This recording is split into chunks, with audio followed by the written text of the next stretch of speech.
कि वो पाकिस्तान से बाहर चले गए थे मियाँ साहब।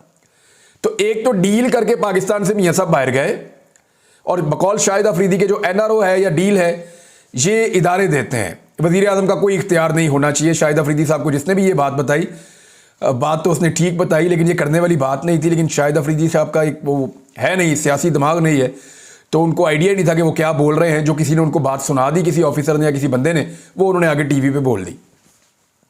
तो सियासत के अंदर ज़रूरी है कि आपको पता हो कि क्या नहीं बोलना, क्या बोलना है वो ज़्यादा ज़रूरी नहीं कि आपको पता हो, आपको ये पता होना चाहिए कि आपने क्या नहीं बोलना। तो शाहिद अफरीदी साहब सीखेंगे सियासत की अलिफ बे या ABC, तो उन्हें समझ आ जाएगी। बहरहाल मियाँ साहब ने डील ली, मियाँ साहब पाकिस्तान से बाहर गए। मियाँ साहब ने उसी आर्मी चीफ को एक्सटेंशन दी जिसको वो अपने खिलाफ साजिश का हिस्सा समझ रहे थे कि मुझे क्यों निकाला, 2016-17 वाला मामला जो था। तो अब उन्हीं को एक्सटेंशन दे दी मियाँ साहब ने।